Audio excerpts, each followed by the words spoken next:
Good morning बच्चों। GGC के history classes में आपका स्वागत है।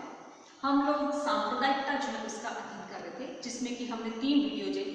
इसके बारे में पढ़ चुके हैं, जिसमें हमने देखा कि सांप्रदायिकता जो है उसके उदय के कौन कौन से कारण रहे थे। आज हम देखते हैं कि सांप्रदायिकता के उदय या सांप्रदायिकता को बढ़ावा देने में मुस्लिम लीग और इसके साथ ही लखनऊ समझौता और खिलाफत आंदोलन जो है उसकी क्या भूमिका रही थी। तो हम हमारे वीडियो का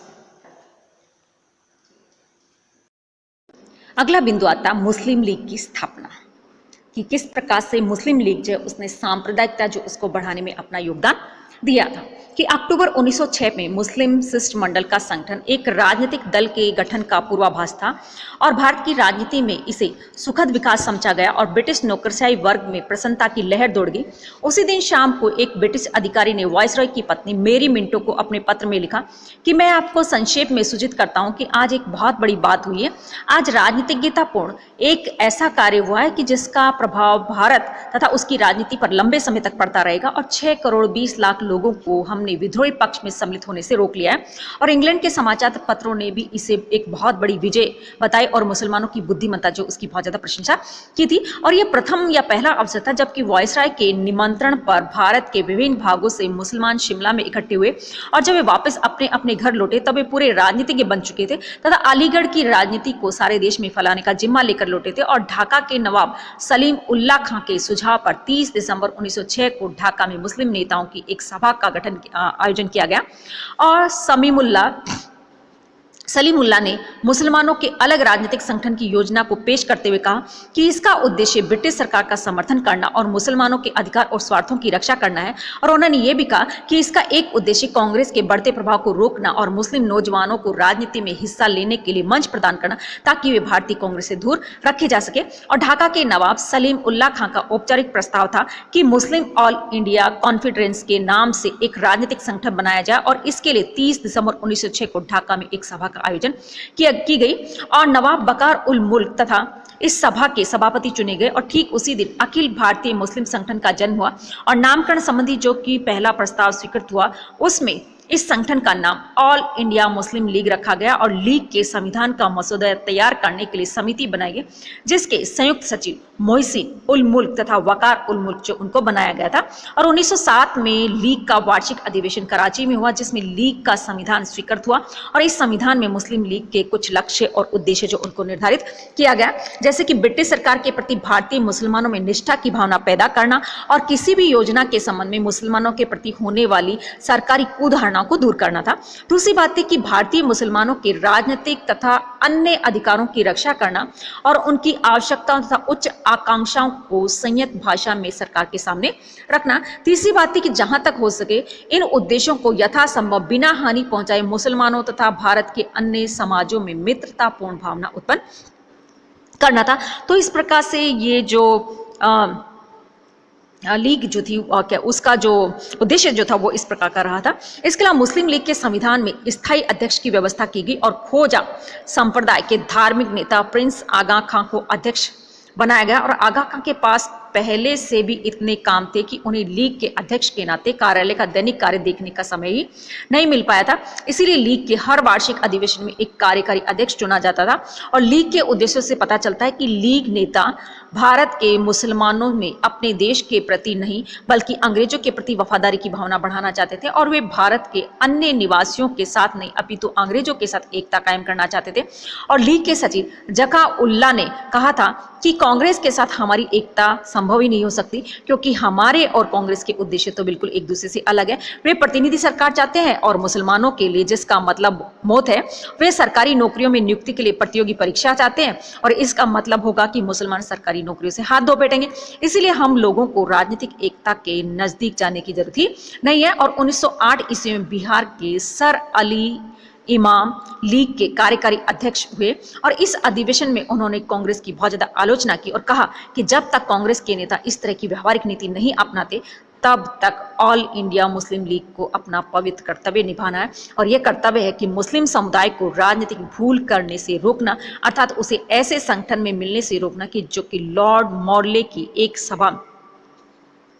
लॉर्ड मॉडले जो उसके शब्दों में कहा गया कि चंद्रमा को पकड़ने के लिए चिल्ला रहा है। इसी प्रकार से अलीगढ़ के में विद्यार्थी जो हैं उनकी एक सभा में नवाब बकर उल मुल्क ने कहा कि अगर हिंदुस्तान से ब्रिटिश हुकूमत खत्म हो गई तो उस पर हिंदू राज करेंगे, तब हमारी जिंदगी, जायदाद और इज्जत जो है वो हमेशा खतरा मंडराएगा। और इस खतरे से बचने के लिए मुसलमानों के लिए एकमात्र उपाय है कि ब्रिटिश हुकूमत को बनाए रखने में हमेशा मदद करें, और अगर मुसलमान तहे दिल से अंग्रेजों का साथ देते हैं तो उनकी हुकूमत जरूर बनी रहेगी और मुसलमान अपने को ब्रिटिश फौज समझे और ब्रिटिश ताज के लिए अपना खून बहाने और अपनी जिंदगी कुर्बान करने के लिए तैयार रहें, और आपका नाम ब्रिटिश हिंदुस्तान की तारीख में सुनहरे हरफों में लिखा जाएगा और आने वाली पीढ़ियां आपका एहसान मानेगी। और लीग के अलीगढ़ अधिवेशन में 40 सदस्यों की एक केंद्रीय समिति की स्थापना की गई और प्रांतों में उसकी शाखाएं स्थापित की गई। और 1912 ईस्वी के पूर्व जब बंगाल के विभाजन को रद्द किया गया, लीग अपने अधिवेशन में जो प्रमुख मांगे रखती थी उनमें पृथक निर्वाचन प्रणाली को बनाए रखने की मांग,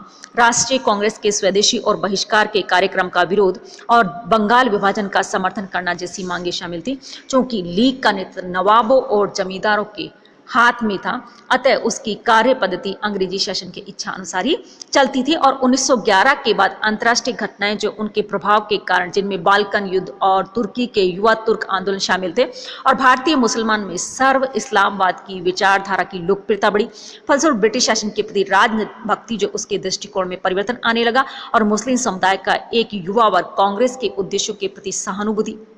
रखने लगा। और 1913 ईस्वी में मुस्लिम लीग ने अपने संविधान में संशोधन करके अपना उद्देश्य भारत में औपनिवेशिक स्वशासन जो उसकी मांग करना निश्चित किया। और लीग के क्रियाकलापों के संदर्भ में अयोध्या से जो उन्होंने लिखा था कि मुस्लिम लीग और कांग्रेस के जन्म के उद्देश्यों और लक्ष्यों में समानता सचमुच बड़ी मार्कों की है, और दोनों का जन्म राष्ट्रीय आंदोलन में हस्तक्षेप का परिणाम था, और दोनों की जन्मदाता ब्रिटिश सरकार के वफादार चाकर थे, और दोनों को ब्रिटिश हुकूमत को हमेशा के लिए हिंदुस्तान में बनाए रखने के लिए ही जन्म दिया गया था, और दोनों के जन्म का लक्ष्य राष्ट्रीय आंदोलन को राष्ट्रीय जनतांत्रिक क्रांति का रूप धारण करने से रोकना था। परंतु ब्रिटिश सरकार दोनों संगठनों को अपनी इच्छा के अनुसार नहीं हाँक सकी। तो इस प्रकार से अब ये जो